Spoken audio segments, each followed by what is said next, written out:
From Wish TV and the All Indiana Podcast Network, this is the News 8 Daily 8 Podcast with Wish TV's Kylie Conway. A Wish TV News 8 update. Hi, I'm Kylie Conway, and this is your News 8 Daily 8 for Tuesday, October 24th. A beautiful day, the pick of the week, according to our Storm Track 8 weather team.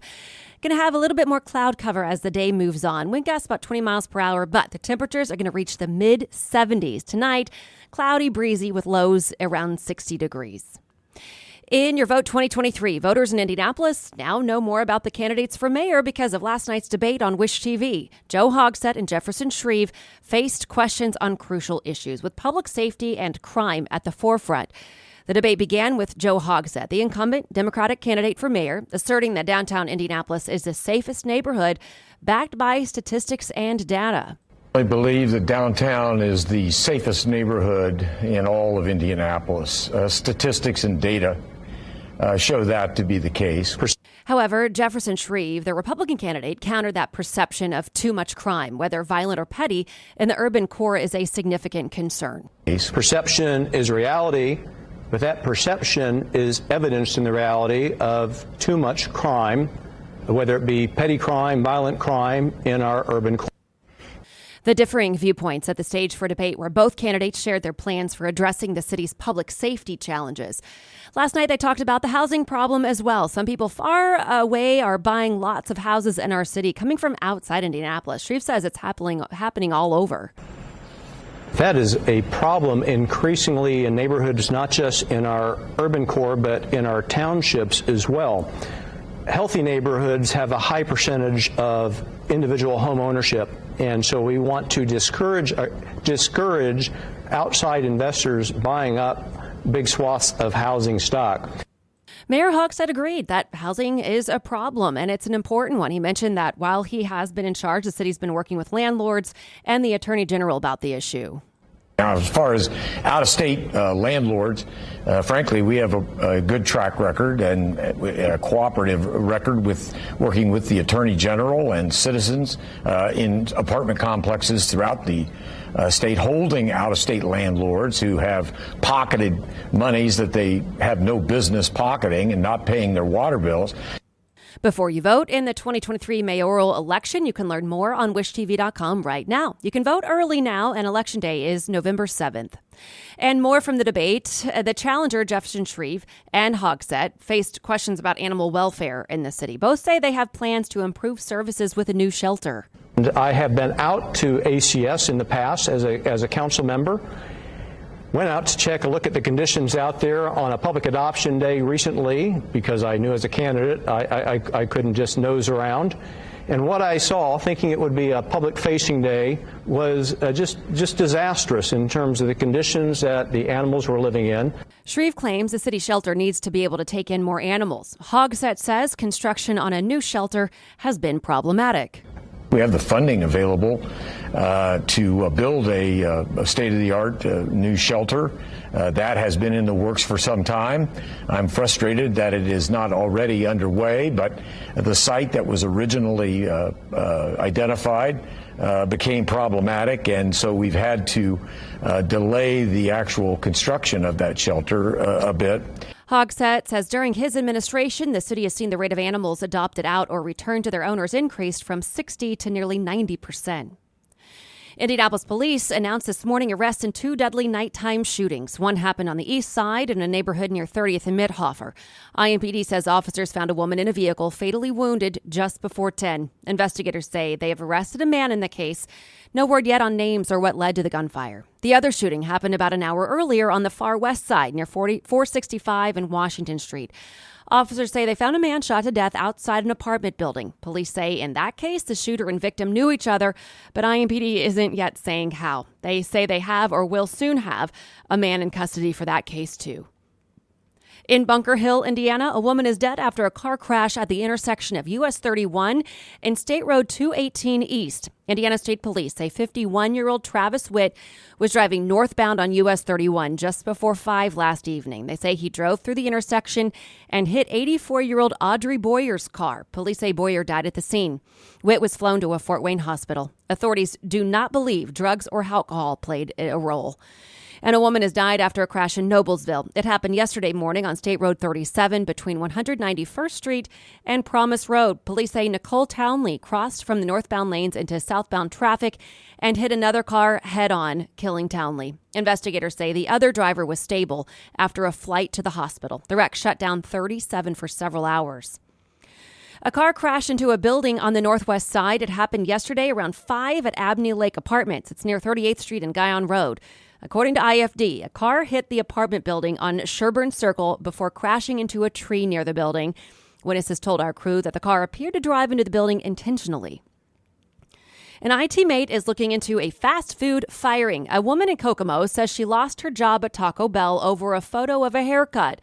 Jen Laguerre says she took a picture of one manager giving a cut to another manager at the store on West Sycamore. Laguerre says she thought it was weird and should not have been happening. The store about 3 feet away from where we make the food on the line. What was your first thought? I couldn't believe what I was seeing. Yeah, I had never seen anything like that before in my about 10 years of working in the food industry. Laguerre says she shared the photo with her friends and after her firing, posted it on social media. The Howard County Health Department is investigating. Laguerre says a Taco Bell across town has offered her a job. And the company behind Energizer Batteries plans to close its packaging and distribution facility in Franklin. Energizer Holdings says it will stop operations in the first half of next year. The company has not said how many people will lose jobs when the facility shuts down. In Perry County, a police officer saved the life of a choking child. It happened earlier this month at Oktoberfest in Tell City. Volunteer officer Doug Dunn was patrolling the festival when he spotted the child having a hard time breathing. He went over and performed the Heimlich maneuver on 18-month-old Lila Davis, and doing so dislodged the end of a sucker from her airway, and police say she started to quickly recover. Her parents say that they are beyond grateful for Officer Dunn's life-saving actions. And we can now add author to the resume of our medical expert, former U.S. Surgeon General Dr. Jerome Adams. The country's former top doctor has released a first-hand account detailing the White House response to the pandemic. It's called Crisis and Chaos, Lessons from the Front Lines of the War Against COVID-19. Comes out today. Adams sat down to talk exclusively with News 8's Drew Blair about what the book reveals. Are you in any way thankful for the pandemic? Not that it happened, but that if it were going to happen, no matter, that you had that place at the table that you mentioned so often in the book. I come from a military family. I believe in service. I come from a religious family. I believe that no one in the Bible actually wanted to be where God put them. From Moses to Noah to Jesus himself. And so I believe I was there for a reason. And I can't tell you how many times I was the only at the table, the only parent, the only person of color, the only person who grew up below the poverty line, the only person whose brother was currently incarcerated as my brother was during the pandemic. And so I think God put me there for a reason, and that reason was to be a voice for many of those marginalized individuals. So from that standpoint, if the pandemic was going to occur one way or the other, I'm thankful that I was there. Adams also writes about the price he paid by working in Washington during such divisive times and what he says must change for the country to do a better job handling the next health crisis. You can see and hear Drew's full conversation with Jerome Adams tonight on News 8 at 5. Medical authorities warn of a developing crisis in the Middle East war zone. Authorities in Gaza claim hospitals are running out of power for incubators and ventilators, threatening the health of premature babies. They say at least 130 preemies are at grave risk across 6 neonatal units. The World Health Organization also says at least 50,000 expectant mothers cannot get access to prenatal care. Officials say at least 7 hospitals in Gaza have shut down because of damage or a lack of power and supplies. 2 Israeli hostages have been released to the Red Cross from Hamas. Israeli citizens were taken in ambulances at the Rafah crossing into Egypt. 2 of them. Hamas says the release was for humanitarian reasons, but hasn't explained why they chose these 2 to release. However, it's believed more than 200 people are still being held hostage by Hamas. House Republicans are set to try to select a speaker nominee again today. One hopeful dropped out Monday, leaving 8 candidates. None yet has a clear path to the nominee or the 217 Republican votes it would take to get the gavel. It's now been 3 weeks without a full-time speaker. One key deadline amping up the urgency. The federal government is again risking a shutdown if Congress cannot pass funding by November 17th. A former National Security Agency worker has pleaded guilty to trying to give Russia classified documents.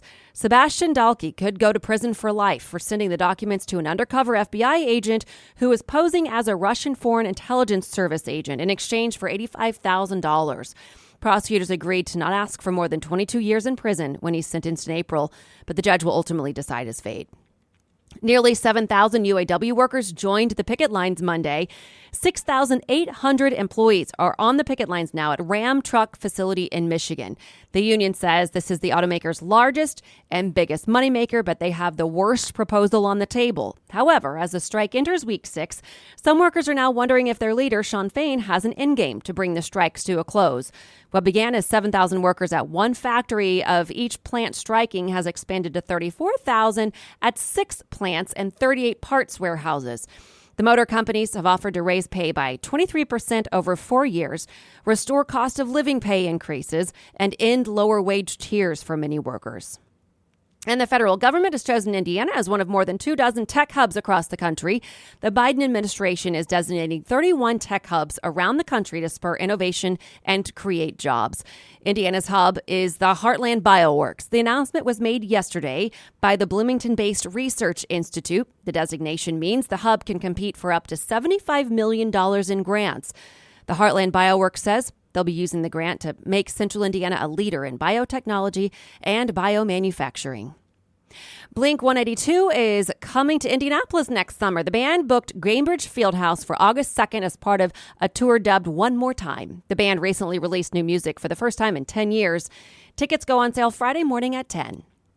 An Indianapolis firefighter is being honored at a National First Responders Day event in New York City. Sam Ferrer will be honored for his heroic actions at a house fire earlier this year. First responders from Nashville will also be recognized for their response to the Covenant school shooting. The program is at 10 this morning in Times Square and will be live streamed on NYPD's Facebook page.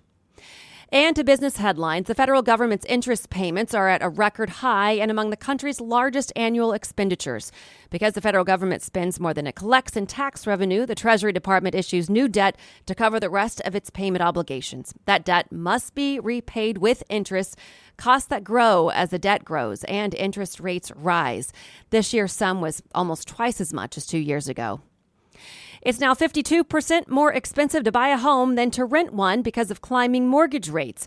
A person taking out a 30-year mortgage today on a $430,000 home with a 10% down payment would fork out around $3,200 in monthly repayments, 60% more than if they had bought the same house 3 years ago. The United Auto Workers' simultaneous but limited strike against Ford, General Motors, and Stellantis has now cost the U.S. economy more than $9 billion, which is more than twice the previous record for an auto industry strike this century. That's according to consulting firm Anderson Economic Group. That will likely increase as the UAW expands the strike to a Stellantis plant in Michigan that makes the Ram full-size pickup trucks. I mentioned that just a moment ago here in the podcast. General Motors reports earnings today. The average annual percentage rate for retail credit cards reached 29%. It's a record, up from 27% last year, according to Bankrate. The average interest rate on retail store credit cards are at 30%. About 52% of Americans incurred credit card debt while holiday shopping last year. And as of mid-August, nearly a third have yet to pay off their balances, according to NerdWallet. This has been your News 8 Daily 8. For Wish TV, I'm Kylie Conway. Online at wishtv.com and like us on Facebook when you search Wish TV. This is the News 8 Daily 8 podcast with Wish TV's Kylie Conway. A Wish TV News 8 update on demand for even more on demand and on the go. Connect with Wish TV on Facebook at wishtv.com and on the free Wish TV mobile app. Thank you for listening. And be sure to like, subscribe, and follow this podcast for updates every weekday morning on the All Indiana Podcast Network and wherever you get your podcast.